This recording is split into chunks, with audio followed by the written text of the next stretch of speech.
Hey guys, welcome back. I hope everyone's having a good end of their week. I am going to be honest, I'm feeling a little down today. Um, I'm not entirely sure why, but I yesterday was feeling really overwhelmed. Um, Financially, my husband started a new job, which is going to bring in more money, but he's still just, he just started like a month ago, but missed work because of the bee stings. And then we just have things that just keep coming up and coming up and coming up. And it's just like, I was getting so overwhelmed yesterday. And I remember I came to pray last night and I was just crying because I was like, God, like this is too much. I'm stressed, I'm anxious, I'm worried. Like there was a big part of me that isn't worried and doesn't doubt. And then there's a part of me that does doubt and worry and am anxious. And I'm like, what's going to happen? Are we going to be okay? Like, but that part of me that doesn't doubt and doesn't worry and that just trusts, God and just has faith in Him and isn't worried, that part of me is growing and becoming, you know, stronger or like bigger than the part of me that doubts. The part of me that doubts and is worried um, is definitely getting smaller and quieter. So that's good. Definitely a good thing. But yeah, I definitely was feeling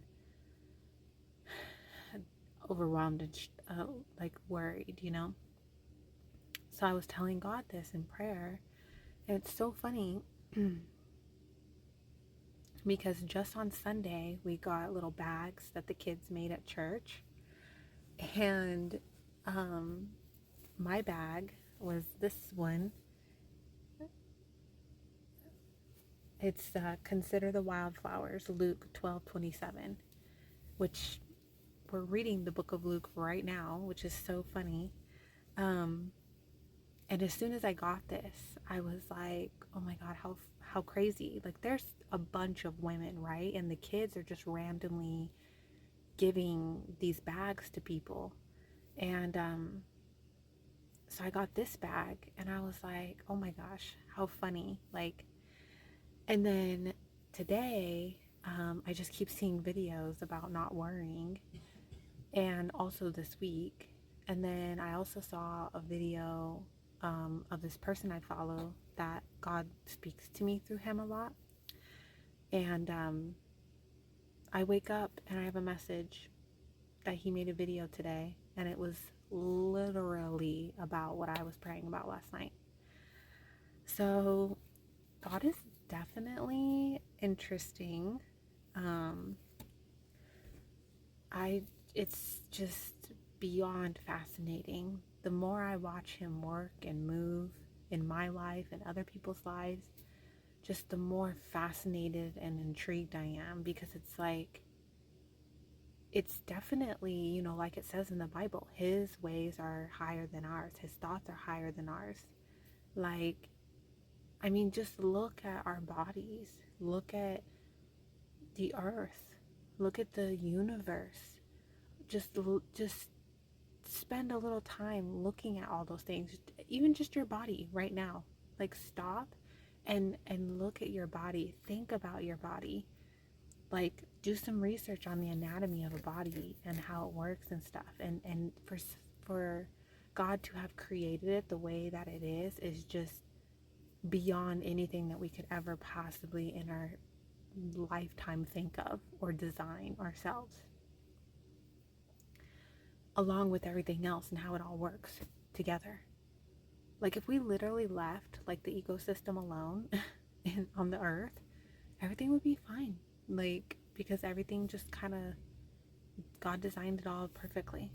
And it's just very, very fascinating. I grow like more and more in my fascination of this all, and it makes me want to like dive deeper, know more, study more, learn more, just about the Bible and the history of the Bible and the history of that time period and just all of it.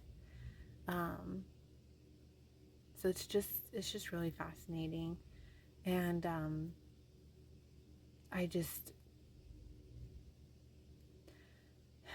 although like I was feeling stressed and overwhelmed yesterday and kind of just down today, um, it's like weird. It's like I feel that way, but then there's also a part of me, like deep down, that is just like not worried. Is everything's gonna be fine. I feel at peace. I'm not worried. It's almost like I would say like the foundation of me, deep down it feels that way. And then like the outer layer of me feels worried and stressed. So I guess you could say like my spirit, my soul feels like, oh no, everything's fine. God's got this. No worries at all. And then the flesh part of me is like, oh my God, we're drowning in bills. It's like I'm worried. And then now I have, I think, a cavity or something growing. I don't know. So I'm like, oh my gosh. And we don't have dental insurance until June 1st. And I don't even have a dentist. And I'm like, oh my gosh, what are we going to do? And things just keep coming up. And it's just so like, it's overwhelming for sure. But at the same time, I do feel a sense of peace and calm. And I think I talked about this before, where I feel like God has been trying and succeeding to get me to make Him my foundation in life. And then everything else is on top of that. So, for example, if there's like a storm in my life, um, something, chaotic or disaster or heartbreak or I don't know, some kind of thing happens in my life. If I'm holding on to God and He's my foundation, I can weather any storm, no matter how big or small, that comes into my life. And so that's why, like, it feels like that. It feels like the inside of me, deep down, is like, no, everything's fine. Like, everything's fine. God's got us. We're in His hands. Everything's great. He's never failed us before. He wouldn't fail us now. And I feel totally at peace with that. But then as you get to the outer layer, it's like that part of me, the flesh part of me, is being affected by the storm, in my life right now. And so, but that part of me is growing smaller over time. That doubt and that worry and that anxiety and stress part of me is like God's working to reduce that part and kind of get rid of it. Get rid of that doubt, which is something I've prayed about many times. I've asked God to help me, eradicate that doubt, get rid of that doubt. I don't want to doubt. I don't want to worry. I don't want to worry about these things. I want to just trust and have faith in Him and lean on Him and not worry and not doubt Him. And I've prayed many times asking God to help me get rid of that doubt. And so He's doing that. It's not easy along the way, but it'll be worth it in the end. So anyways, well, that's my fun little spiel today. It wasn't fun last night though. I was crying like a big old baby. I just, I'm sure you guys have all had those times in your life too, where money just seems to just be, you're bleeding out money and things just keep happening. And it's like, when it rains, it pours, and I was just kind of feeling that way last night. And I was just genuinely like, I told God in prayer, I was like, I'm worried, And he's definitely letting me know not to worry in many ways. So I'm trying not to. One last thing I'll say before we start. I don't know why this popped in my head to say. Right now I was laying down with my daughter to put her to bed, and I've been having this really bad habit lately where I start playing out these horrible scenarios in my head of things that in the future might happen, which they're like crazy things, they won't happen. Or like something happened recently and I'm replaying a different scenario that could have happened but didn't happen, and I'm getting all worked up about it. So that started to happen right now when I was laying down with my daughter. I started having this scenario about something that happened at the Mother's Day party we had this past Saturday that didn't happen. And I stopped myself and I was like, what am I doing? Like, I was getting worked up. I was getting upset about it and anxious about it. And I was like, I literally had to stop myself and ground myself. And I was like, okay, come back down to earth and be in the moment. And just, I started looking at my surroundings. I started looking at my daughter and was like, okay, like, everyone's safe. Everyone's in bed. Everyone's quiet, sleeping. Everything's fine. The thing that I was getting upset about didn't even happen. I was like, what the heck was that about? And that's been happening so much lately. I've been having those little moments where I play out these scenarios of things that didn't happen, or what might happen but doesn't, and I don't know what the heck that's about. And I'll get like literally worked up about it or upset about it or anxious about it or stressed. So I don't know what that's about. But I'm trying to like be more in the moment and bring myself back down and be like, okay, like, look at my surroundings, what's going on, everything's fine, breathe. Because I'm definitely not enjoying much right now. Because I'm like, okay, like, I'm just kind of going through the motions of each day and just doing what I need to do, and then just kind of trying to fake through it and be happy. So I'm trying to get back to a place where I'm actually genuinely enjoying the small moments. And it's really hard, but I think I have to like keep practicing where I bring myself back down to earth and I'm like, okay, like, you know how they say, like, when people are feeling stressed or anxious, go outside and touch some grass. It's kind of like that, It's like, bring yourself back down to earth. Everything's fine, like, anxiety is a B word. Just saying. Okay. I'm done talking now. Sorry. Let's get into today's chapters. Then he also said to him who invited him, when you give a dinner or a supper, do not ask your friends, your brothers, your relatives, nor rich neighbors, lest they also invite you back, and you be repaid. But when you give a feast, invite the poor, the maimed, the lame, the blind, and you will be blessed, because they cannot repay you. For you shall be repaid at the resurrection of the just. Now when one of those who sat at the table with him heard these things, he said to him, blessed is he who shall eat bread in the kingdom of God.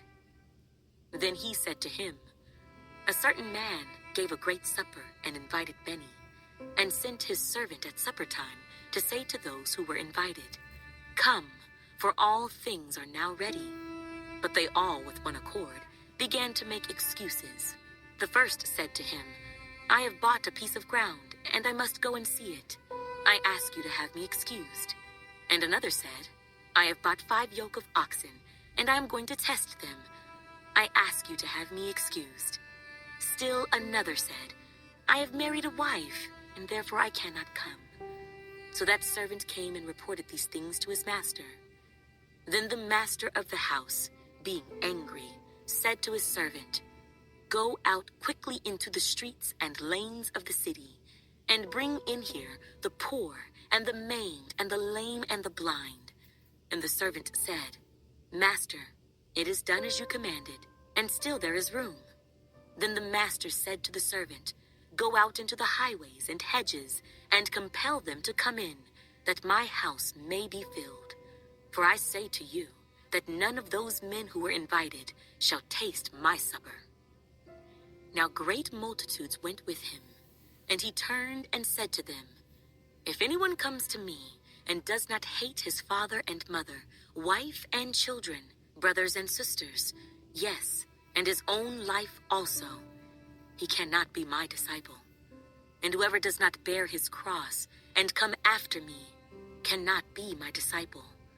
For which of you, intending to build a tower, does not sit down first and count the cost, whether he has enough to finish it, lest, after he has laid the foundation, and is not able to finish, all who see it begin to mock him, saying, 'This man began to build and was not able to finish'? Or what king, going to make war against another king, does not sit down first and consider whether he is able with 10,000 to meet him who comes against him with 20,000? Or else, while the other is still a great way off, he sends a delegation and asks conditions of peace.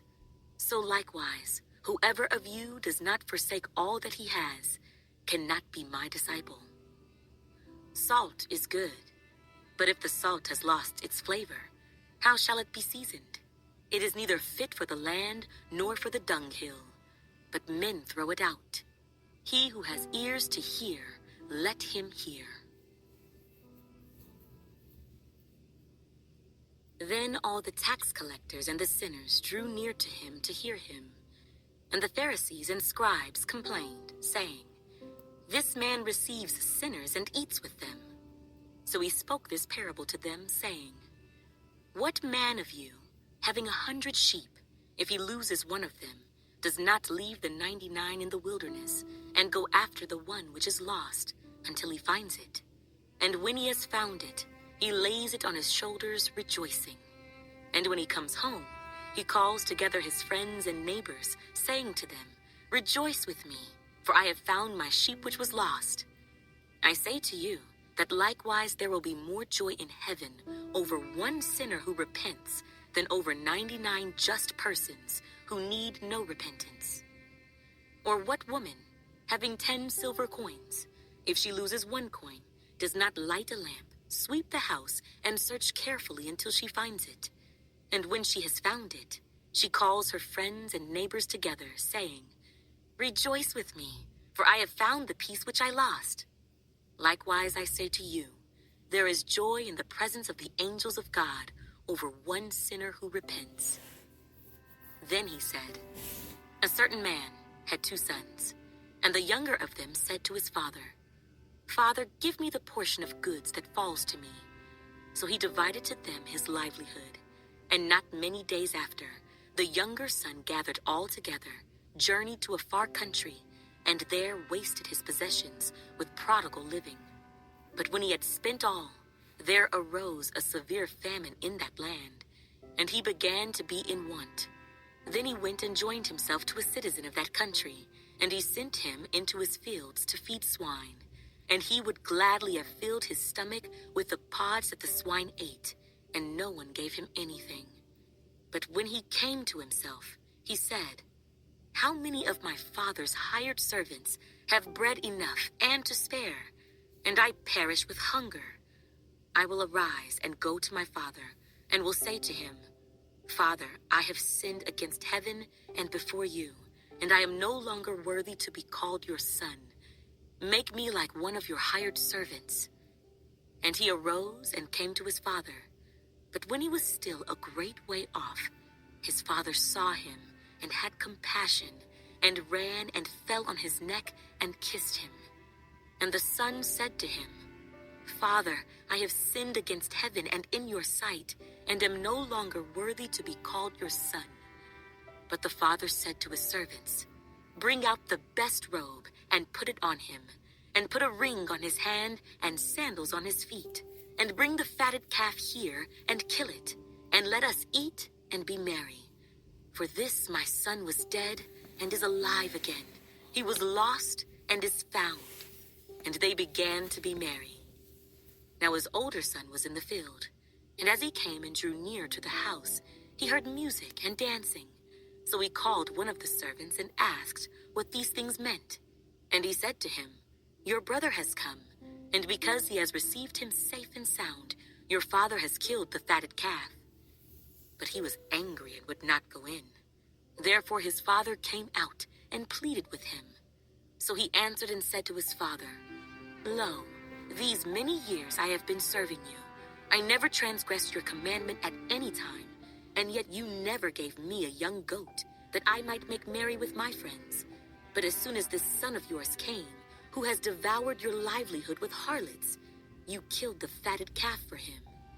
And he said to him, Son, you are always with me, and all that I have is yours. It was right that we should make merry and be glad, for your brother was dead, and is alive again, and was lost, and is found.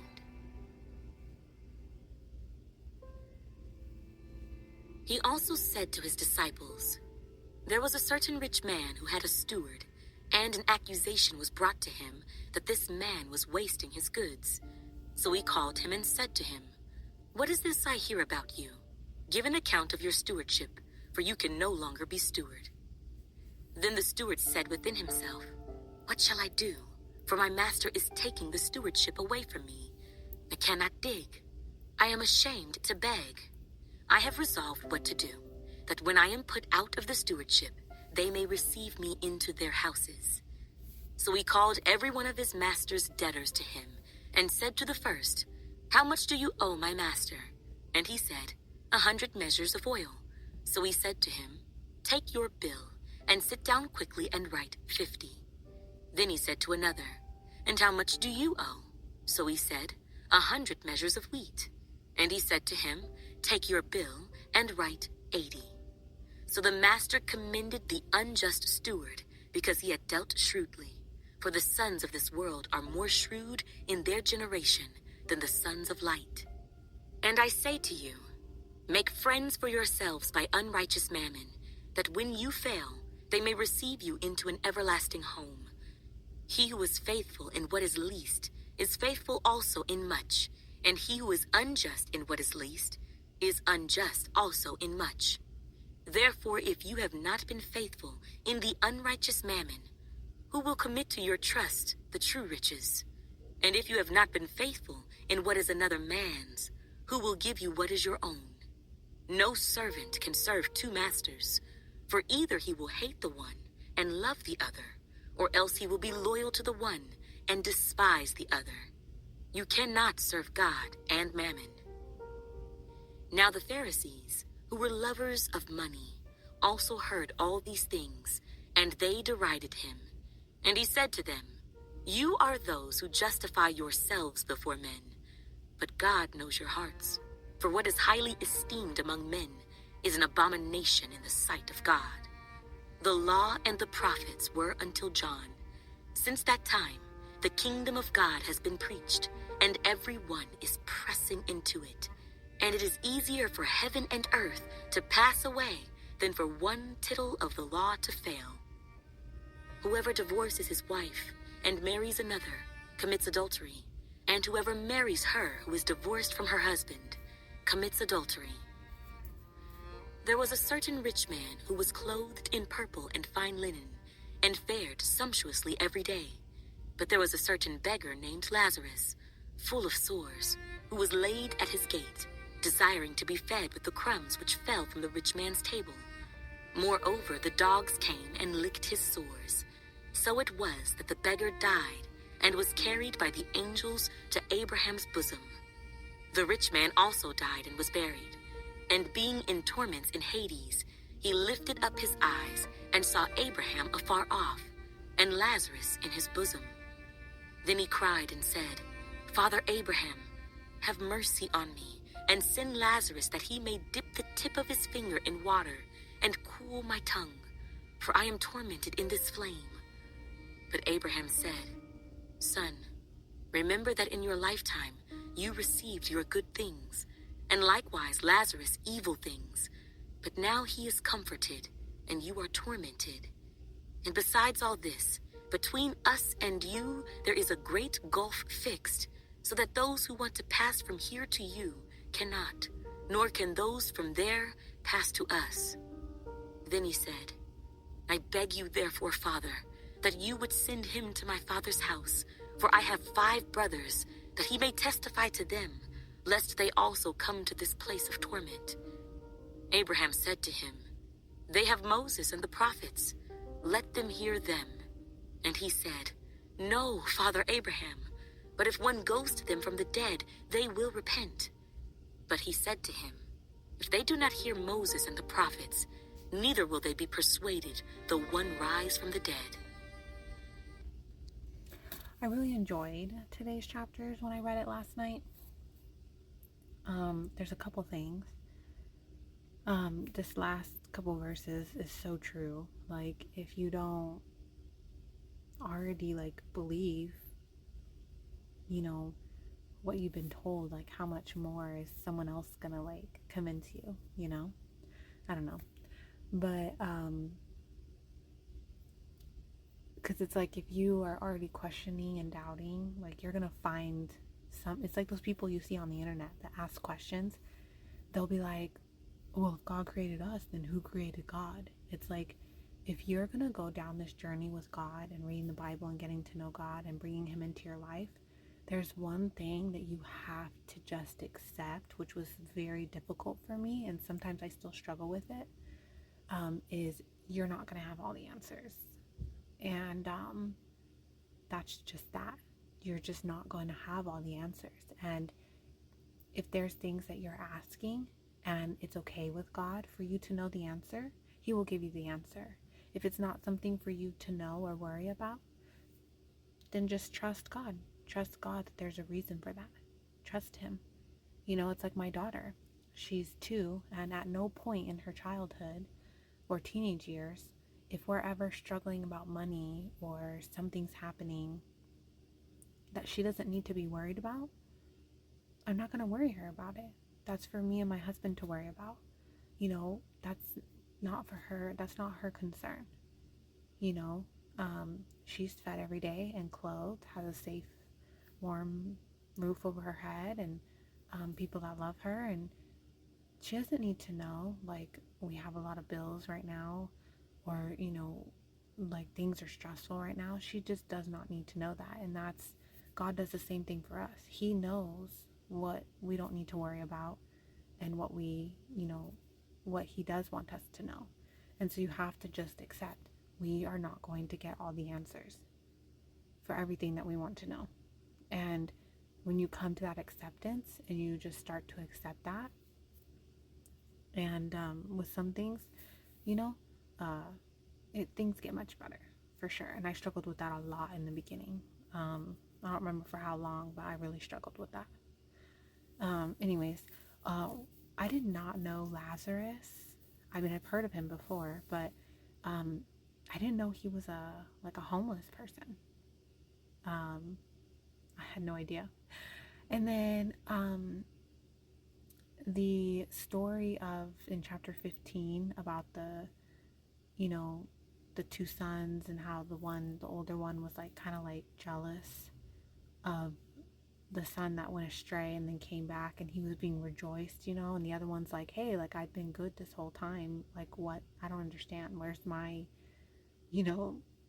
rejoicing and all of that? And I kind of get where he's coming from, because it kind of is what the heck? I've been doing good, and he went off and did bad and then came back, and everyone's cheering for him and rejoicing, but I also get the other side of it, because life is messy and hard, and there's real evil out there, and it's easy to fall away and get into the darkness.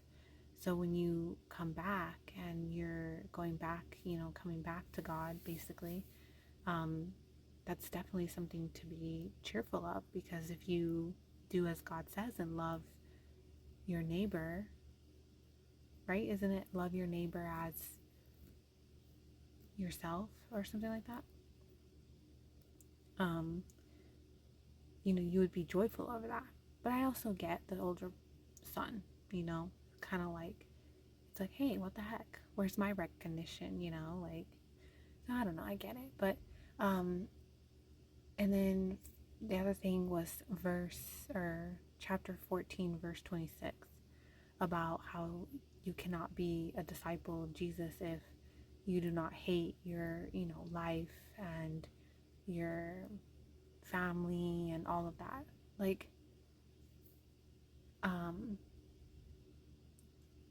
like, but didn't Peter, or,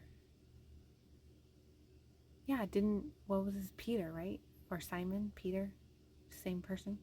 Didn't he have a wife? Like, did he hate her? Like, I don't understand that. Is that the actual verb, or like, is that the actual word that is in the original Bible, in the language, whichever language it's written in? Like, you have to actually hate all of these people and your life and everything. I was just a little kind of thrown off by that when I read that yesterday. I was like, whoa. So I don't know. I don't know exactly what Jesus is saying there. So I got to think about that more. Yeah. Okay, guys, I'm going to get going. I'm tired. It's late, but I appreciate you guys helping me in any way that you can. It's very much appreciated. And, I always pray that any help that you guys give me helps maybe someone else that maybe comes across my videos. So thank you in advance, and I'll see you guys in 2 days for some more chapters. Good night.